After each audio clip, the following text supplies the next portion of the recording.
Kemudian lelaki tu berhentikan basikal dan dengan perlahan-lahan dia toleh ke arah Zul. Ya Allah, masa tu Zul cakap rasa macam nak terkencing sebab mukanya kosong, kepalanya tak ada, yang ada hanya topi je.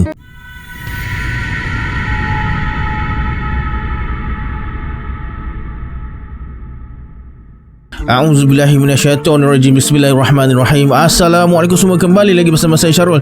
Terima kasih sebab dah klik video ni. Semoga yang menonton video ni ditambahkan rezeki dan dipermudahkan urusan dunia dan akhirat.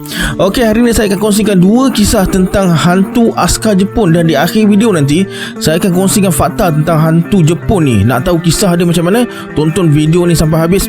Okey, ini dia random shout out kepada subscriber Syarul Chapter.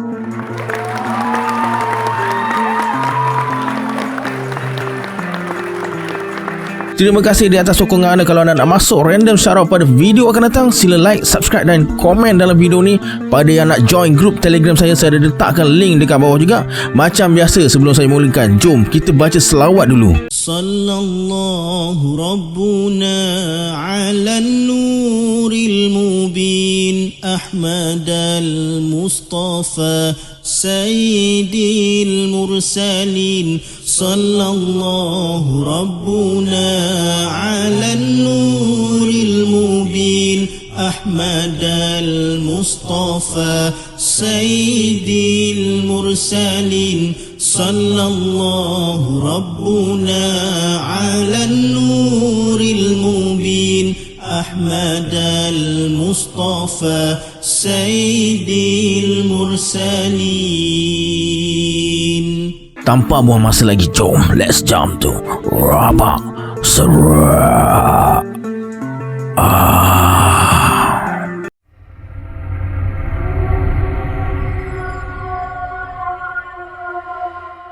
Kisah ni terjadi kepada Wak Don masa dia bekerja di sebuah kelab golf sebagai club attendant. Kerja dia siapkan barang-barang keperluan pemain golf kalau mereka ada buat tempahan, dan akan pastikan padang golf dalam keadaan yang baik, bersih dan teratur sebelum pemain-pemain tu tiba.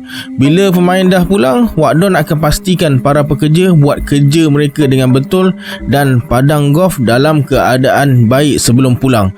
Masa tu gajinya cukup lumayan sebab setiap hari buat OT sampai malam.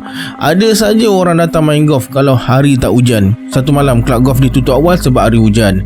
Para pemain golf pun dah balik awal. Jadi kerja Wak kena pastikan barang-barang yang telah digunakan dikembalikan pada tempat asal dan semua tandas dibersihkan dengan betul. Barulah Wak boleh kunci semua pintu kelab tu dan pulang ke rumah.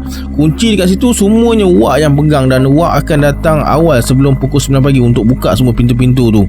Ada kejadian satu malam tu, malam Jumaat, masa Wak tengah tutup dan kunci pintu lah, Wak kena pastikan semua aircon, lampu dan alat yang digunakan dimatikan, termasuk komputer. Sebab kadang-kadang bila orang office ni nak balik cepat, switch printer dengan komputer pun mereka lupa atau malas nak tutup. Wak pun masuk dalam office untuk periksa setiap switch yang ada dalam tu. Masa Wak berjalan dalam office tu, Wak perasan macam ada orang duduk dekat sofa tempat biasa tetamu duduk. Wak hanya nampak bahagian kakinya yang terlunjur keluar dari sofa. Wak pun nak pergi tengok kalau ada cleaner yang tertidur sebab kepenatan dekat situ, kat sofa tu ke apa. Bila Wak datang dekat, tak ada pula.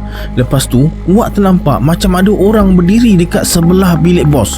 Wak pun berlari nak kejar orang tu, tapi bila Wak sampai dekat pintu tu, macam terbau bangkai tikus. Wak nampak orang tadi tu melompat keluar ikut tingkap yang memang tertutup. Orang tu terus lari ke pintu tandas belakang office tu.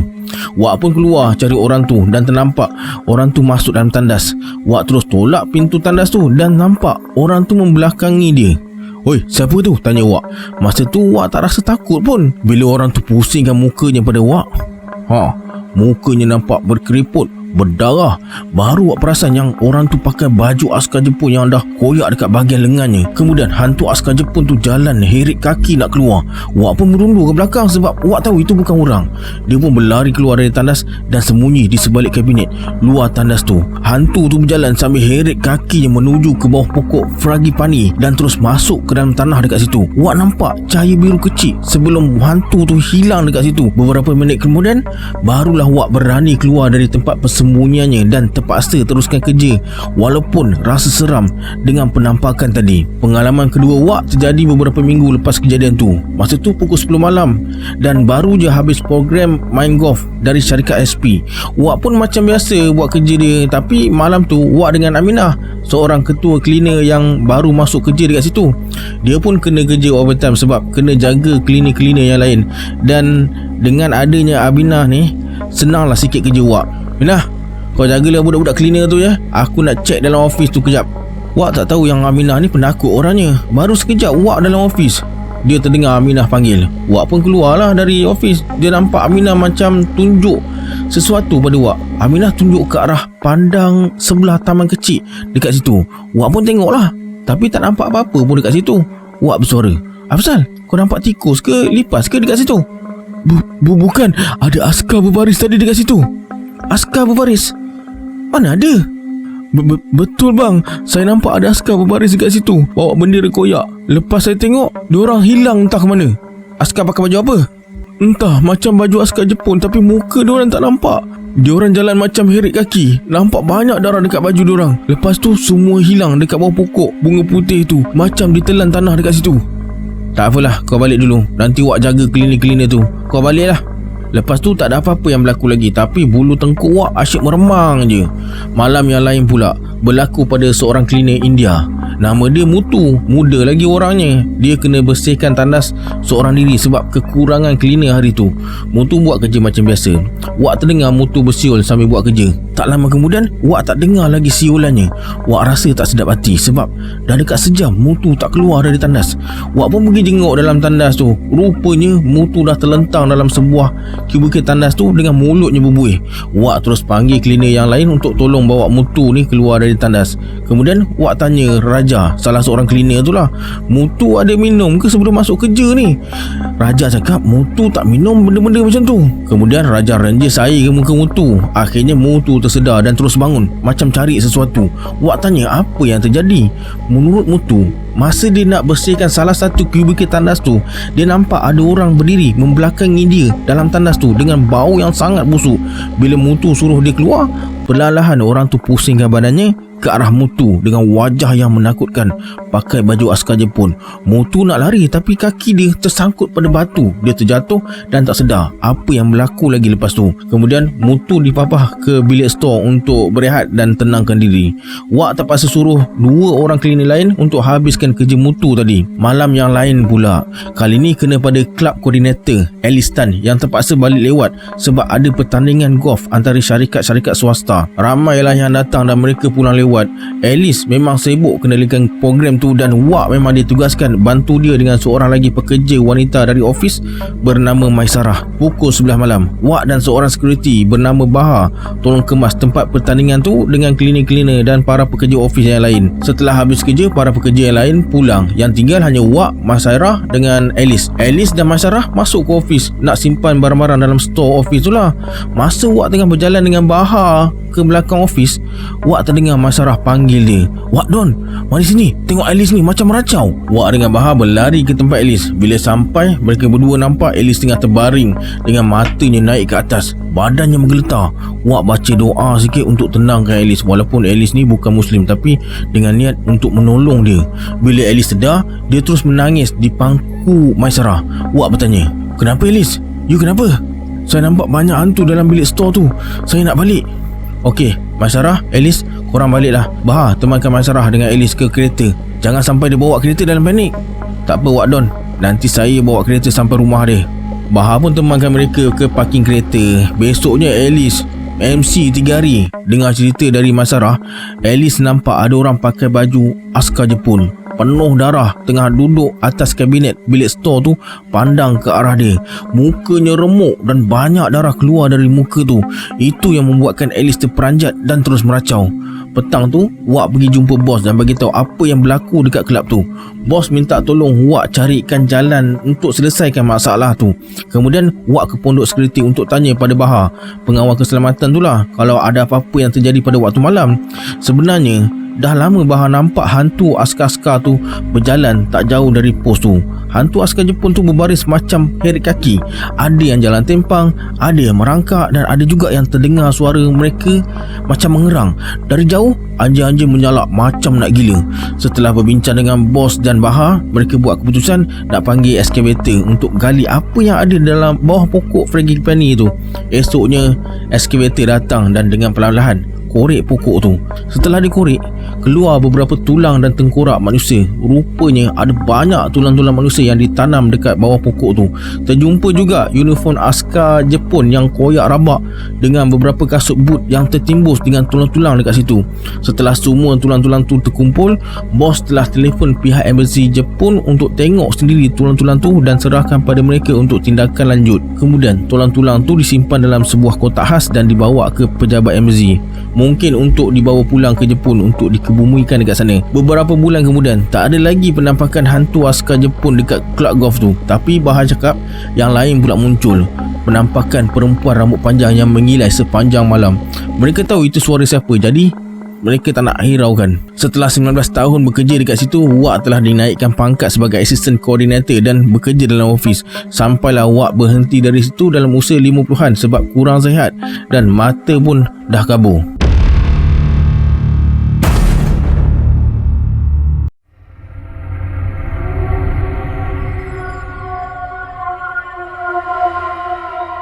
Sepuluh tahun lalu, Zul pernah bekerja di sebuah kilang kelapa sawit. Jarak antara rumah ke kilang lebih kurang 40 km guna jalan besar. Tapi, kalau guna jalan pintas ikut kebun kelapa sawit, jaraknya 20 km je. Jadi, Zul pilih jalan pintas.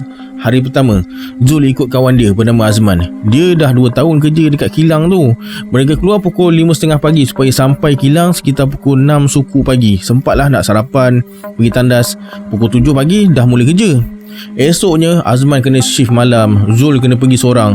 Pukul 5.30 pagi, Zul dah keluar naik motor kapcai. Beberapa kilometer dalam kebun sawit, Zul sampai di sebuah simpang 4. Dia mula keliru. Simpang mana nak ambil ni? Dipendekkan cerita, disebabkan lupa tambahan pula dengan suasana yang masih gelap, Zul tersesat. Dah puas cari jalan keluar, tak jumpa-jumpa juga. Zul akhirnya berhenti tepi jalan dan tenangkan diri. Tiba-tiba Zul nampak bayangan seorang lelaki tengah kayuh basikal keluar dari simpang. Dia terus kejar lelaki tu. Semakin dekat, Zul nampak pakaiannya berwarna hijau dan pakai topi yang ada kain penutup hingga ke bahu kat belakang tu. Zul ikut sebelah pakcik tu, bagi salam dan bagi tahu yang dia tersesat. Kemudian lelaki tu berhentikan basikal dan dengan perlahan-lahan dia toleh ke arah Zul. Ya Allah, masa tu Zul cakap rasa macam nak terkencing sebab mukanya kosong, kepalanya tak ada, yang ada hanya topi je. Zul terus pecut, tapi disebabkan terlalu takut, dia terbabas. Masa nak angkat motosikal tu, lelaki tu melintas dekat sebelah sambil toleh ke arah Zul. Memang betul mukanya kosong. Bukan tu je, dekat pinggangnya bukan parang tapi pedang. Basikalnya bergerak, tapi Zul tak nampak kakinya kayuh pedal. Basikal pun tak berlampu. Zul angkat motosikal dan terus patah balik. Pagi tu Zul terpaksa tunggu tepi jalan sampailah hari siang. Pukul 9 pagi baru dia sampai kilang dan terus ceritakan pada kawan-kawan dia apa yang berlaku. Rupa-rupanya sebelum tu dah ramai yang alami kejadian yang sama.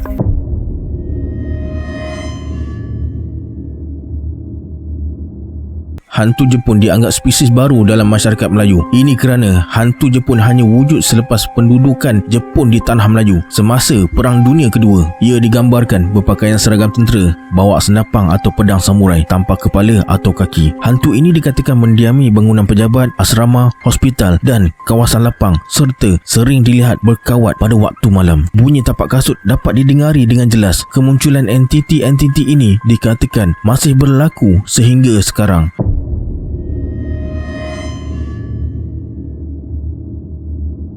Kisah hantu Jepun juga pernah dilaporkan berlaku di negara-negara lain yang pernah ditaklukinya dahulu, antaranya ialah di Singapura.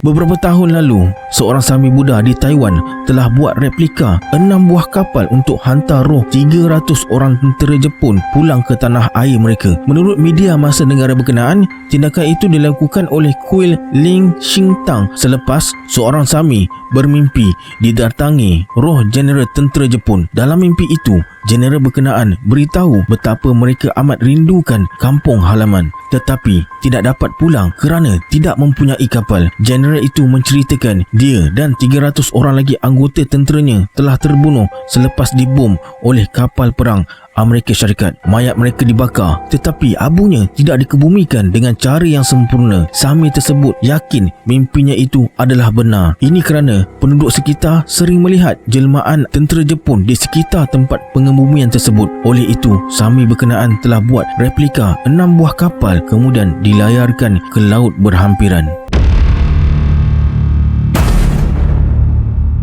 Okey, itu dia kisah hantu Jepun yang sempat saya kongsikan hari ini. Kita berjumpa di video akan datang. Saya Syarul. Assalamualaikum. Adios.